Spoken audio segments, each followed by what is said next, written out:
What's up, LA Kings Nation?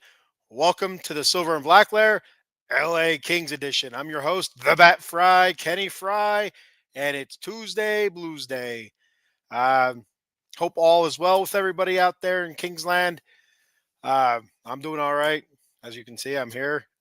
Just want to give a quick shout out to Fanatics. I got my LA Strong Kings T-shirt supporting the firefighters there in Los Angeles during the wildfires. You, the proceeds go to benefit the firefighters and stuff like that. So great cause there. Uh, Again, terrible stuff. Terrible happenings out there in Los Angeles and Southern California, and we see it here on the East Coast. It's a little bit differently with hurricanes and all that stuff, and everybody's always quick to donate and to stuff like that. Americans are good like that, and say what you want about Americans, foreign or whatever. Um, usually when there's a disaster, Americans are quick to donate or to help in any way they can, whether it's donating money, food, time, water, whatever. And this is no different. So great cause there, and I was super pumped to get it in the mail and throw it on here for the show today. So, all right. So moving forward, let's get to some Kings talk here. Kings have been struggling as of late here in January. Last year, January, we know what happened. January last year got Todd McClellan fired. So, so you're hoping for a better January this year, and it's been a bit of a struggle. It's been a little bit sluggish so far for the Kings. And you know what? They've been playing so well up to this point that they're pretty much due for a little bit of a low spot, a dip, or a valley after peaking a little bit.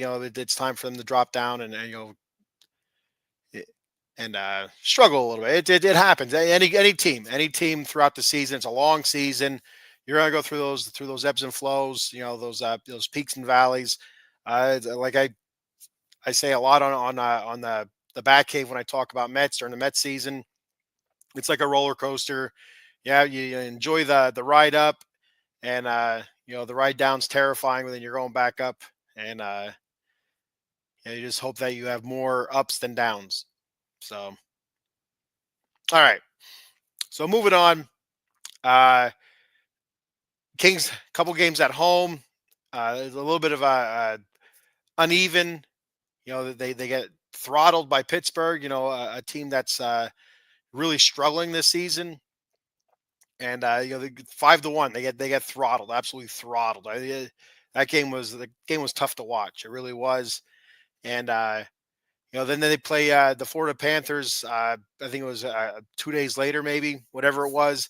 One of the best teams in the league, defending Stanley Cup champions, and they're able to beat them 2-1. And it looked like a totally different team. So you hear a lot of playing down to your competition or you know getting super hyped to play one of the better teams.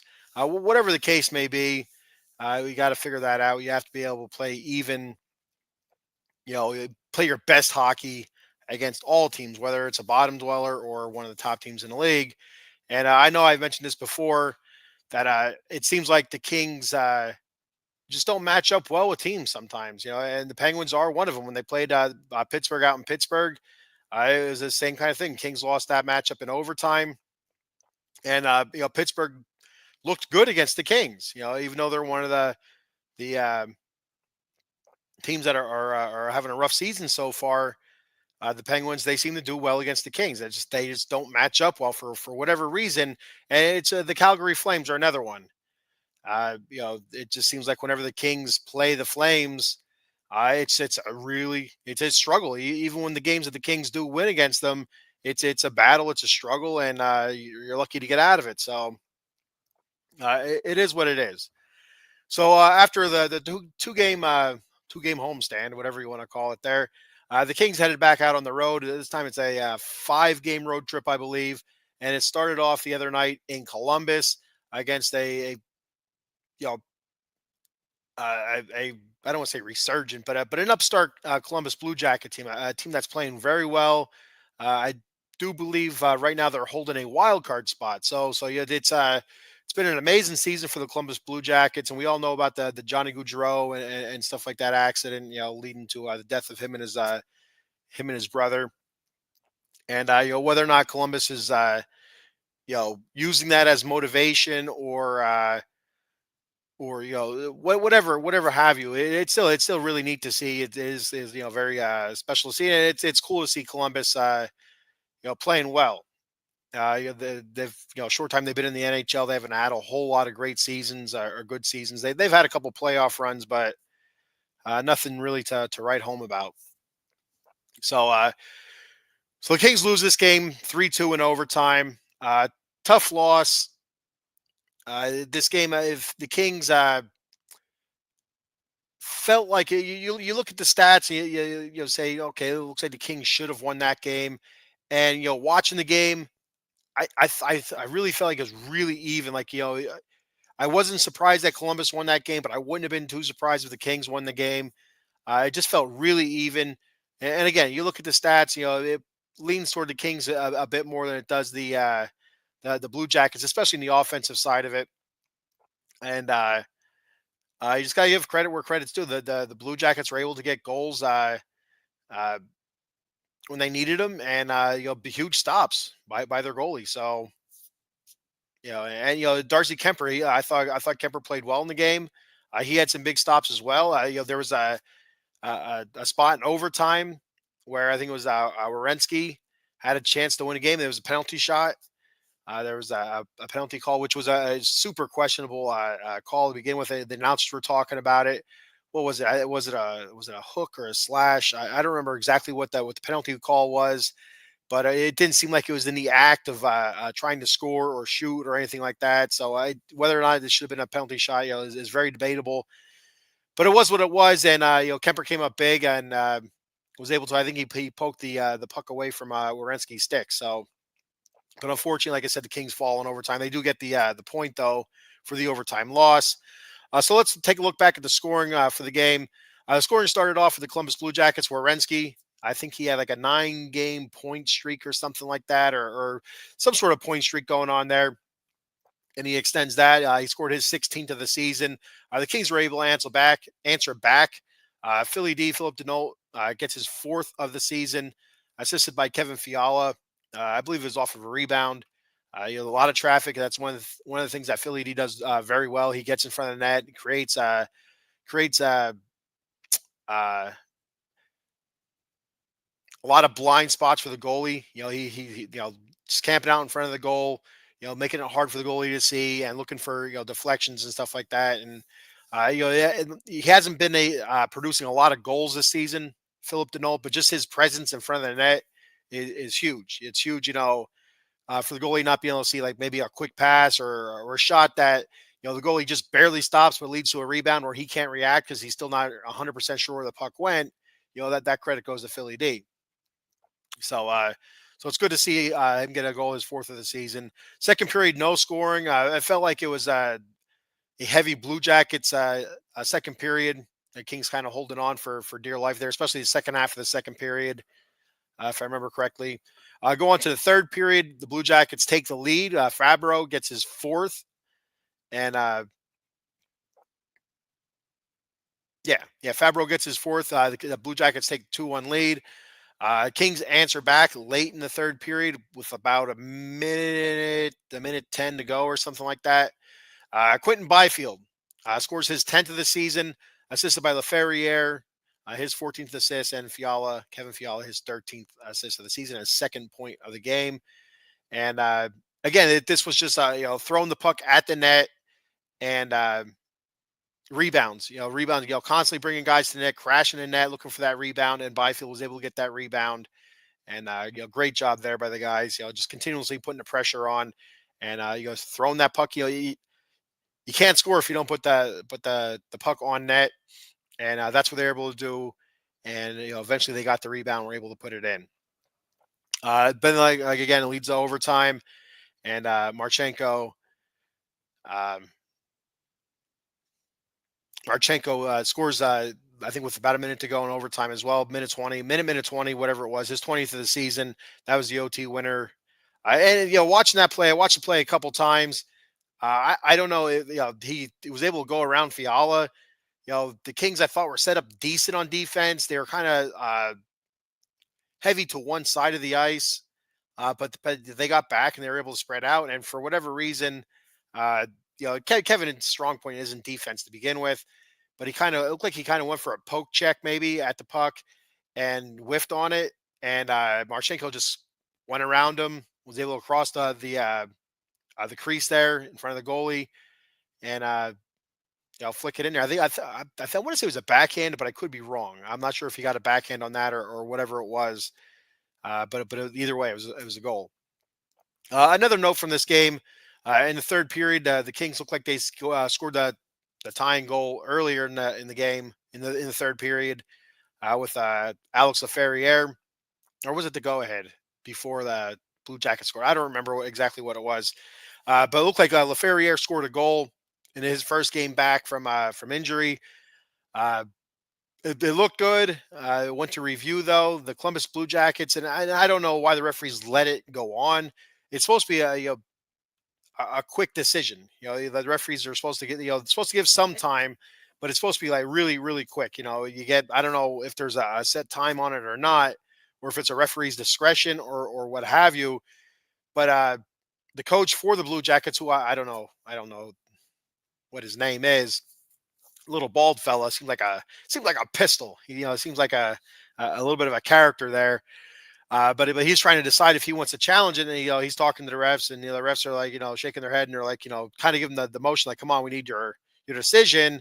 And he's looking at the iPad, and he's looking at the refs, and he's looking at his assistant coaches, the iPad, and he shakes his head. He's like, go ahead. And they're getting ready to drop the puck, and all of a sudden he decides he wants to challenge it. Then that should have been no. It's too late now. You're getting ready to drop the puck. Both teams are lined up. You should not be allowed to challenge it. Then I think that's something the NHL needs to look at. There has to be a specific time. I think like whether it's 15 seconds or whatever, 20 seconds, whatever it is, or as soon as that you're lined up at center ice to drop the puck, then there's no review. I just it has to be something quicker, if that makes any sense. For instance, the NFL. If you want to look at it that way, they have a chance to challenge the play. The coaches do before the snap. Well, you have to figure there is a set time limit, right? Whether it's what is it, 25 seconds or 40 seconds, whatever the clock is at that point of the game, in between plays. When that play clock starts, that's when you have until they snap the ball. So basically, you have a time limit. There should be something like that set on the coaches as well. It should be, and if you go past that time and you decide to challenge, you stop the game again. That should be a delay of game penalty, and they should have to serve it. So just like if you challenge a goal or challenge a play in the NHL and you're wrong, it's a penalty. So, but anyway, Columbus challenges the play. The referees allow it after the debacle, and it was offsides. It was ruled offsides. I don't know if it was Laferriere that was offsides, but it looked like Fiala was taking the puck across. If he would have kept going straight, he would have got the puck across in time. It wouldn't have been offsides. But a little bit of pressure from Columbus, he brought the puck across the blue line, and like straight across it, not across going straight. If that makes any, that doesn't even make any sense. If you're listening to me, like, what the hell is he talking about? This man's insane. He scraped it along the blue line. There we go. That makes a little more sense. Instead of going straight through the blue line to make a move, so the Blue Jackets defender does not get the puck, and that caused the play to be offside just by a hair, just a hair. It was so quick, and watching it a few times, it's like it's hard to tell. Maybe it's inconclusive, but when you look at it and you really you know put your non-biased opinion in there, it was offside. So it was what it was. So that goal was overturned, and whether or not that would have been a an important part of the game, we'll never know. So looking at stats for the game, LA 33 shots to Columbus's 24. Columbus had 25 hits, the LA's 21. Face-offs 1, LA 30, Columbus 22. Both teams were 0 for 1 on the power play. Block shots, Columbus had 23, LA had 13. LA threw a lot of shots at the net, and give credit to Columbus, with not letting a lot of those shots get through. Darcy Kemper stopped 21 of 24 shots for an 875 save percentage. Uh, so there's that. Got a comment here real quick before I move on to the last night's game. He said, "Morning, big man. King sitting in third, 4-5-1 in the last 10. Still not a bad spot if you think about it." Thanks a lot, Dave. You ruined all my material here, Dave. All my material you're taking away from me. Now, what the hell am I going to talk about? Jumping Jiminy Crickets. I'm just messing with you. But yeah, it's like I mentioned at the beginning of the show, Dave. January's been a little bit of a struggle again this year, but hopefully not like last season. Last season was an absolute you know, shit show. If I'm frankly honest, it got Todd McClellan fired, and you end up with Jim Hiller as your interim, and fingers are pointing everywhere. Who's to blame? PLD this, and this guy that, and you know whatever it was. The goalie situation was ugly until Hiller took over and he kind of settled back down. The one player that did play well last January was Kevin Fiala, and Kevin Fiala seems to be playing much better this January. So, than he has the last couple months. Even though I don't think he's been playing terrible the last couple months, but he's been very uneven so far this season. So moving on to last night's game, tough game to watch last night. The Kings got off to a good start, and I'll tell you what, the Red Wings just laid the wood to the Kings last night. I felt like even though the stats don't say so, and I'll talk about that a little bit later on, Detroit definitely looked like the aggressor. They looked like the more physical team, and they just looked like they were faster. They wanted it more. I don't know. I don't know what else to say about it, what the issue was, but Detroit looked good, and Detroit's playing well. So Detroit's playing really well since Todd McClellan took over. And there's a point I'd like to bring up was Kings last night faced their former coach Todd McClellan, and so far under Todd McClellan, the Red Wings are 10-4-1, just 3 points out of a playoff spot right now. I mean, and you look at the Atlantic Division, it's top to bottom, everybody's still in it except for the Buffalo Sabres. The Sabres are like 10 points back of Detroit, and Detroit is second to last in that division. But like I said, they're only 3 points out of a top three playoff spot in the Atlantic. So everybody's bunched together there, or out of a wild card spot. I guess it is. Maybe it's a wild card spot. I don't think it's a top three spot, but out of a wild card spot. So looking at this game here. They're also facing their former goalie from last season, Cam Talbot. So that was another snippet to this game. Cowboy Dave says, "Sorry, big man, my fault." No, I'm just playing with you, Dave. I was just messing around. So looking at the scoring for this game, like I said, the Kings got off to a fast start. Kevin Fiala, beautiful goal, beautiful wrister. His 16th of the season, assisted by Jordan Spence and Alex Laferriere. Quentin Byfield credited with a goal also there in the first period. So if you didn't see it, it's something you don't see all that often in the NHL. But the Red Wings scored on themselves. Basically it was a face-off down in the Red Wings zone, and the Red Wings won the face-off, and their defender, it looked like he was handling it, and he wanted to get it with the back of his stick and kind of swing it around the back of the net. But I feel like he lost track of where he was, because he's looking up and he's handling it. He's handling it fine, and he gets it with the back of his stick, and he kind of just tried to swoop it back behind the net, and maybe it slid off his stick too a little bit, and but it went right into the net. There's Cam Talbot had no chance, no shot at that. There was nothing he could do. He wasn't expecting it, but Quentin Byfield gets credit for the goal because he was the one taking the face off, and he was the last King to touch the puck, and that would be during the face off. So he gets credited with that. his 11th goal of the season. You take him any way you can get him, whether it's empty nets or the other team putting it in for you. You take it any way you can. So again, Kings fast start, 2-0. Looks like they're going to get through the first period like that. But just a short time later, there in the first period, Detroit answers back for the goofy goal. Raymond scores his 20th of the season, and we head out of the first period, and it's Kings 2-1. So Kings still sitting kind of nice. The 2-goal lead would have been a lot nicer, but still taking a lead into the second period. It seemed like the second period for most of this season has been the Kings' downfall. The first period, a lot of first periods earlier in the season, the Kings were starting off slow, but I felt like they were finishing good, strong at the end of the first period for a large portion of the season so far. I feel like lately they've been looking much better in the first period, but second period has looked really bad, and that continued. That continued last night.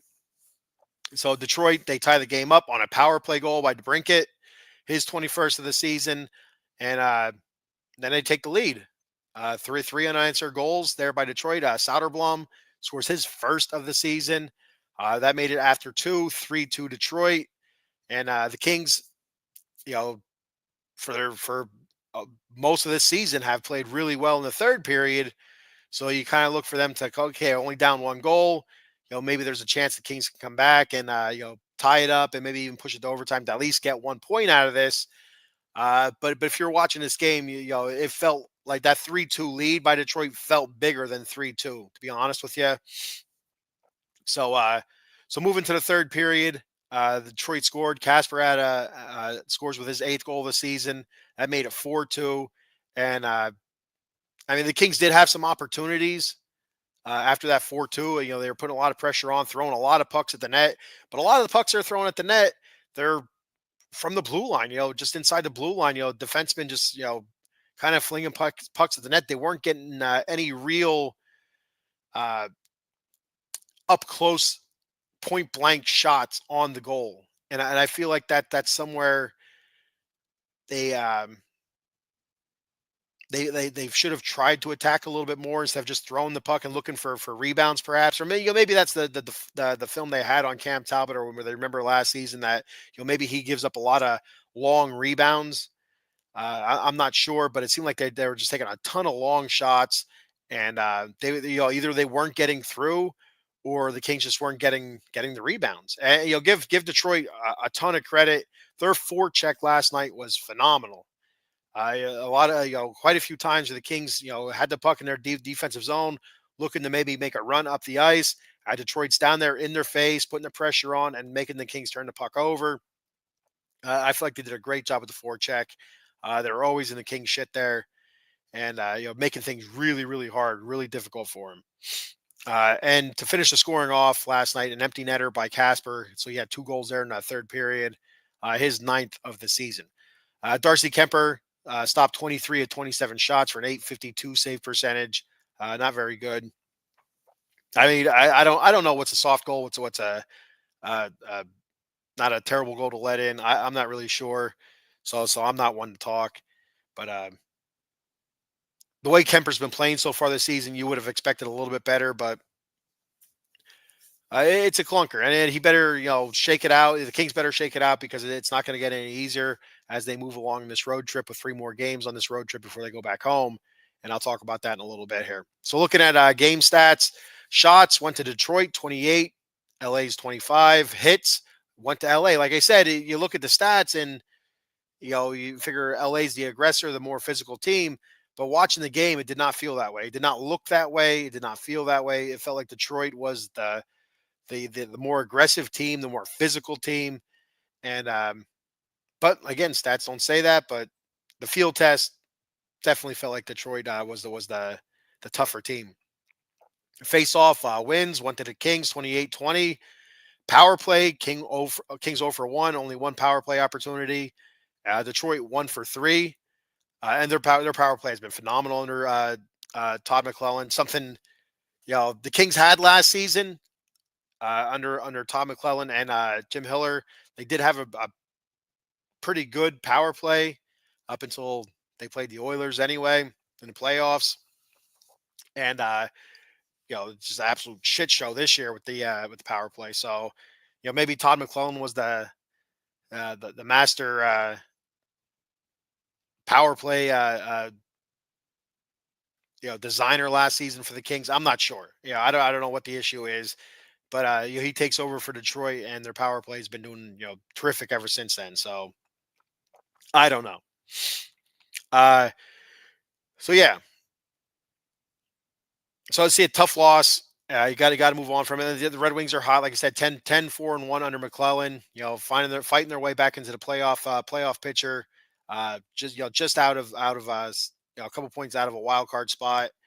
So you kind of you run into games like this, but to have back to back games now where you're facing teams that are not top tier, but maybe up and comers.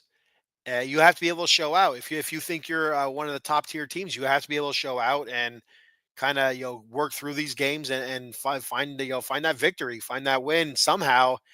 And it just didn't happen. It's the first game you can kind of okay. The Kings did get a point. It's a hard fought game. It is what it is. But this game here, just getting absolutely throttled, getting their asses spanked. There's no excuse for it. Absolutely no excuse. The lack of offense is very concerning. If you're a Kings fan and you're watching this, I know you're thinking the same thing. The lack of offense has to be corrected before by the trade deadline. There has to be something that they can do to to figure this offense out, whether it's something with the power play or not. Drew Doughty, he's on the verge of coming back. Or they're figuring in the next 3 to 5 games, and somewhere in that area, they're expecting him back. And is he going to be the catalyst to kind of get things going again? I don't know. I don't know.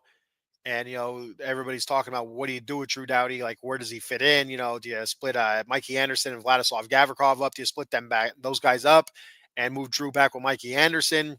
As well as Anderson and Gavrikov have been playing. Do you split that up, or do you look elsewhere? I don't know. I feel like the Kings will probably split them up. It probably will be Mikey Anderson and Drew Doughty, and maybe Gavrikov and maybe Jordan Spence or something like that, uh, or maybe I don't know. Maybe a Gavrikov and Edmondson, maybe. I don't know. I'm not sure. But it's going to be interesting. And like I said, he's a defenseman. Doughty, he is you know, a defenseman that can score. He does like the lamp occasionally and you know, assist and stuff like that. But he's not a a primo goal scorer, and like he's not going to affect your offense night in and night out. Where all of a sudden you go from scoring only 2 goals a game to scoring 3 to 4 goals a game, which is a huge difference. Huge difference. So Kings need to figure it out. And well, one of the more glaring um, potential moves that the Kings can make that I don't think they'll make, whether it's sentimental reasons or what have you, is Trevor Lewis. I like Trevor Lewis as much as the next guy. He's been in the league a long time. The Kings just celebrated his 1,000th game. He was at game 999 and he got hurt, and so he's out for over a month or whatever it was. Came back, got his 1,000th game. They were going to celebrate it against Calgary, but that game was canceled due to the LA fires, the Southern California fires. So they moved that. So they celebrate his 1,000th game last time they were at home. And, you know, but since he's been back, 10 games. And like our good friend here, Cowboy Dave said, the Kings 4-5-1 in the last 10, and that's, January. So, that's basically when Trevor Lewis came back. So, yeah, I mean, I don't know. It's, you know, they weren't scoring a whole lot of goals before Trevor Lewis came back, but they seemed like they were scoring more. I'm not going to point the finger and say he's the reason why, but I don't know. It's a for me, I say unfortunately, you dump Trevor Lewis, whatever it has to be, whether it's a trade, cut, release, whatever. I don't know if they can move him to Ontario or whatever. I'm not really sure exactly what options they have with him. I mean, he only has 3 goals, 4 assists in the season, 7 points plus two. And now he is, on the fourth line. They're not usually your top goal scoring line to begin with. He doesn't hurt you when he's on the ice. He doesn't hurt you like defensively. He doesn't hurt you by making big mistakes or taking stupid penalties or anything like that. But he's not really helping you offensively. When he's out there, there's been times where Hiller's have put him out there. Miller's put him out there with like Kopitar and Kempe for whatever reason. Just mind-boggling stuff like that.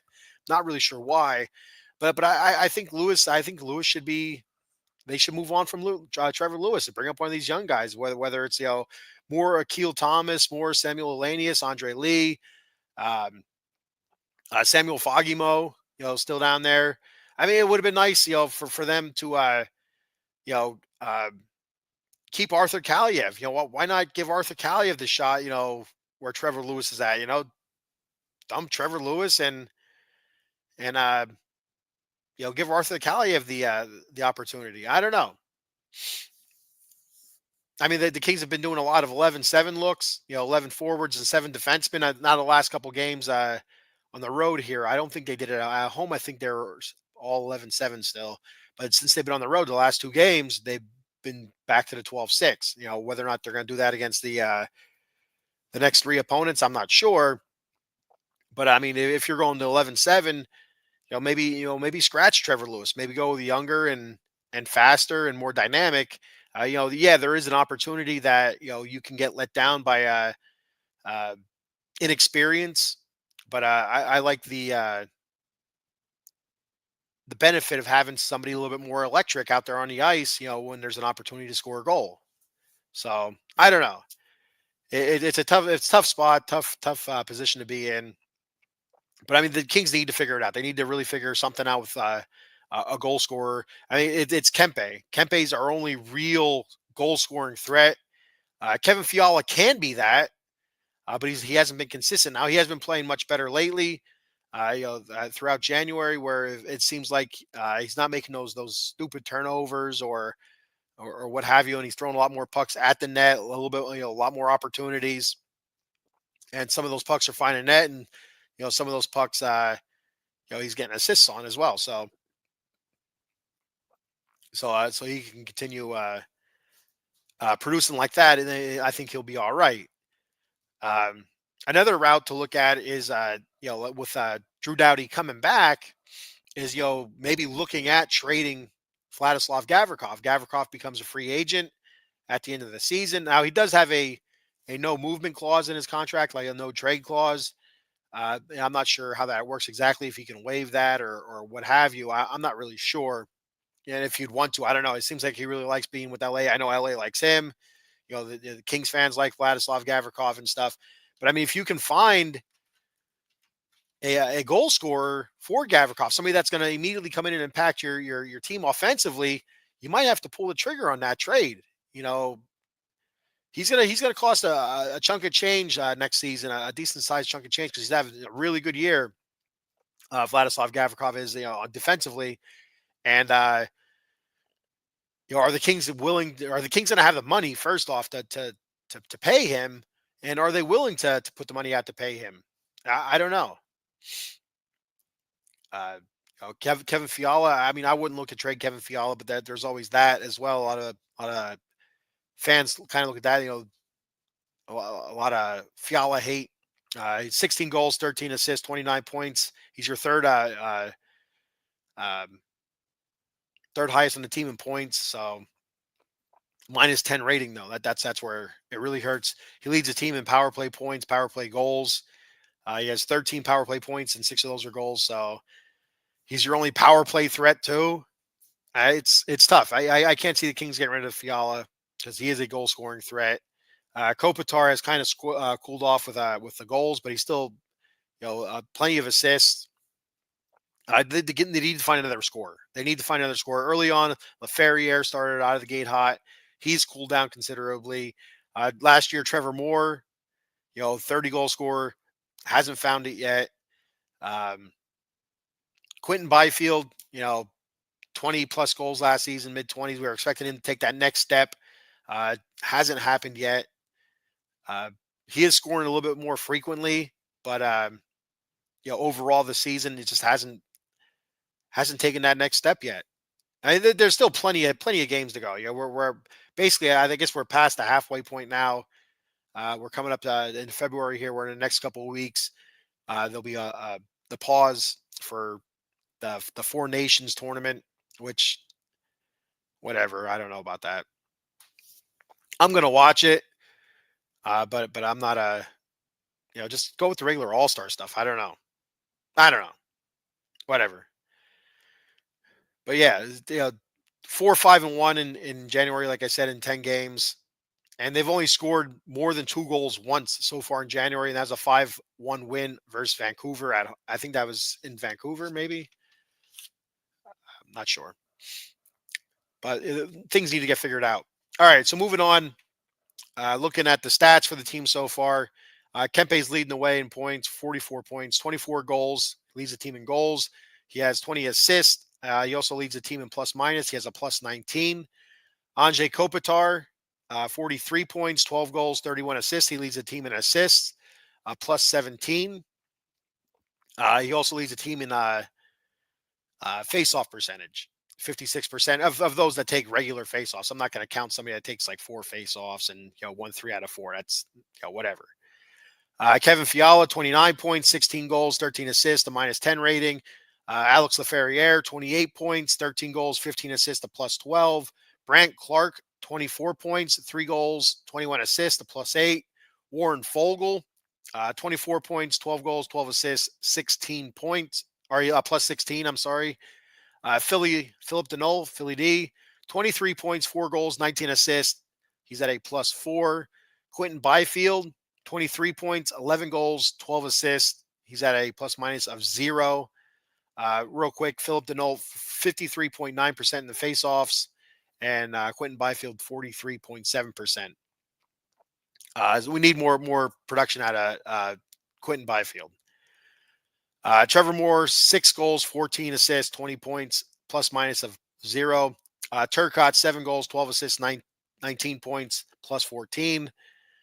Jordan Spence, a couple of defensemen here. Jordan Spence, 3 goals, 14 assists, 17 points, a plus 13. Gavrikov, 2 goals, 14 points, plus 2 goals, 14 assists, 16 points, plus 10. I'm getting tongue tied there.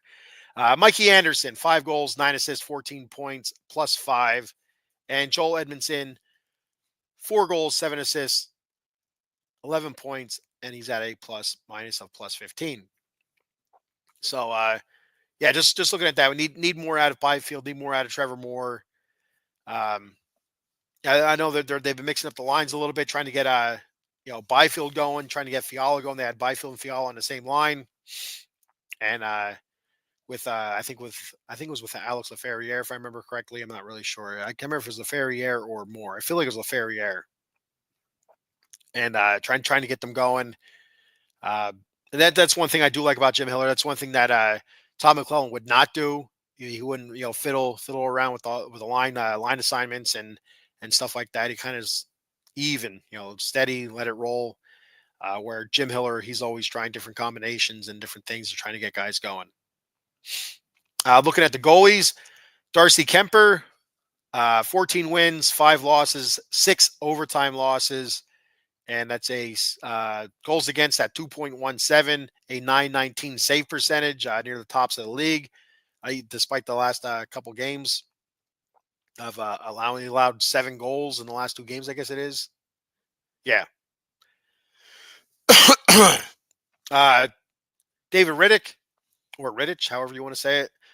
11 wins, 10 losses, no overtime losses, 2.65 goals against, and a save percentage of .886. So those are our stats. Looking at standings, Edmonton's leading the Pacific now. I didn't think anybody was going to catch Vegas, especially not before the All-Star break, and Edmonton has done it. So, they're hot, and they just keep rolling. Edmonton 32-15-3, 67 points. plus 31 goal differential. Las Vegas 31, 15 and 4, 66 points. So they're right behind them. Plus 32 goal differential. Kings falling behind here. 26, 15 and 6, 58 points, plus 16 goal differential. And right behind them, just 3 points back, Calgary 24, 17 and 7, 55 points, a minus 11 goal differential. And Vancouver 22, 17 and 10, 54 points, minus 15 goal differentials. They're not far back either. Uh, Seattle 22, 26 and 3, 47 points, minus 13 goal differential. Anaheim 20, 23 and 6, 46 points, minus 30 goal differential. And the San Jose Sharks trying to find an air pocket in the basement somewhere. They're lower than the basement. They're underground. 15, 32 and 6, 36 points, a minus 57 goal differential, which is worst in the league. So that's your Pacific standings of the West. The West is being led by Winnipeg with 71 points. Then you have Edmonton 67, Las Vegas 66, Dallas 63, Minnesota 62. So Dallas, blows by Minnesota there now, where Minnesota was 1 or 2 pretty much for the whole season so far. Colorado 60 points, LA 58, Calgary 55, Vancouver 54, and St. Louis sitting with 50 points. So that's your Western Division standings right there.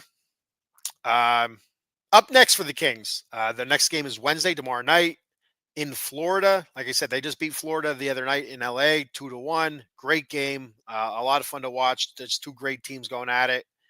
Hopefully this one's more of the same. Florida sitting at 29, 19 and 3, 61 points, second in the Atlantic Division, so they're no joke. Defending Stanley Cup champions. Kings better bring their A game. That's why they need to shake off the shit that they just laid out there last night.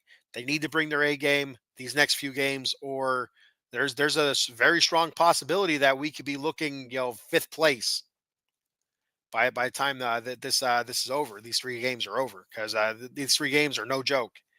You have like I said, Florida sitting in second in the Atlantic Division. Then it's a back-to-back. Nonetheless, they go to Tampa Bay the next night. And Tampa Bay is 26, 19 and 3, 55 points. They're sitting fifth in the Atlantic right now, just on the outside looking in, out of the top 3 spots anyway. The last time the Kings played Tampa Bay was in LA, and it was a 2-1 win for the Kings there. That was back on January 4th. And then on Saturday, they traveled Carolina. They're second in the Metro Division with 30 wins, 16 losses, and 4 overtime losses, 64 points. And they just made some moves recently with Colorado, so they're much better right now. And I don't. The Kings better bring their A game. I'm telling you, or it's going to get ugly. It's going to get ugly fast, and there's going to be a whole lot of finger pointing and playing the blame game. So, and then where the people are going to be calling for Rob Blake's head, Jim Hiller's head, and this, that, and the other, and poor Kevin Fiala's head. Because he seems to take the brunt of it sometimes, and him and Trevor Lewis, they seem to get the fingers pointed at them a lot, but it is what it is. So next 3 games, no joke. Got to figure it out, and each game is on the East Coast, so 7 p.m. start times. So for you West Coasters, if you're watching, anybody out there on the West Coast, it's going to be early starts for you guys, 4 p.m. West Coast time. All right. Whew. My mouth is tired. All right. So I'm going to go ahead and finish up here, wrap it up. You can check us out here, Out of Box Sports, on YouTube and X at OOT Box Sports. Give us a follow and subscribe to our YouTube channel. And if anybody out there watching right now or listening later on, if you'd like to see what it's like to be a podcaster, if you want to try doing your own podcast, reach out to our producer, Paul Spencer, on Facebook, or reach out to OOT Box Sports on X. Send them a DM or whatever, because that's Paul as well. And let them know what your thoughts are, your ideas, your concerns. If you did do it, take that leap of faith. It's a lot of fun. don't get paid anything, so don't think you're looking for, it's a money grab here. Um, it's not. You don't get paid anything, but we have fun doing it. It's your thoughts and your opinions, or your thoughts and opinions, and some people agree with you, some people don't agree with you, but you have a lot of fun doing it. It is a lot of fun, and it's therapeutic at times. If you watch any of my shows about the Raiders this year, I got on here, I got a little bit angry a couple times, but I felt better afterwards. I felt better. A little bit of stress was gone. So, and then uh, with the Mets and the whole Pete Alonso saga, when I do the Batcave, which is my Mets show, the therapeutic. It feels therapeutic to get it off my chest, and so it's a lot of fun. But if you're interested, whether it's sports or entertainment or whatever, reach out to Paul Spencer and let him know your thoughts and what ideas that you have, and we'll get you on the air. You can check me out on X at SB underscore Lair underscore OOTBE. Once again, that's at SB underscore LAIR underscore OOTBE on X. My YouTube channel as well. If you mind, subscribing to that, that'd be awesome. At the Batcave underscore OOTBSE. My YouTube channel, once again, is at the Batcave underscore OOTBSE. And one last piece of business for me personally. If you want to help me out financially, that'd be awesome. Head on over to W Energy, www.w.gg. Check out all their energy drinks. They have a wide variety, a bunch of different flavors there. Hydro drinks as well. It's a jitterless energy drink, which is phenomenal. It's fantastic. That's what I like about it. I used to drink a buttload of Monster Energy drinks back when I worked in the steel factory many moons ago now, it seems like. And, I'd always get the shakes from it a little bit, and kind of had to stop drinking them. But I did like the boost that I would get from, whether it be coffee or, or energy drinks, but I just didn't want the jitters from the energy drink, and just pain in the ass sometimes to make coffee. Just don't have the time for it going to work at night. I'm a last second kind of person. I'm a procrastinator. But get yourself some W Energy drink. It comes in powder form. You throw a scoop in your shaker. They also sell shakers. You know, 12, 16, 20 ounces of water, whatever your preference. I like to go a little bit closer to 20. I like my stuff watered down a little bit, and just shake it up. That's all it is. And it's like I said, it's a jitterless energy drink made from coffee fruit extract. So you got coffee in there anyway. So it's fantastic. It's all natural, and I highly recommend it. I really do. So check them out at www.w.gg. Use my promo code for 10% off your order. My promo code is the Batcave. That's all one word, the Batcave. You see it right there. So if you want the link, you can always contact me on X, and I'll just shoot you the link right over. That way, you just click one click and rock and roll. Or I should have it in my bio, to be honest with you. So I'll put that in my bio, so you don't even need to contact me. Just go to my bio, click on it, and you'll be there, and you'll be set. So give it a shot. All right, one last piece of business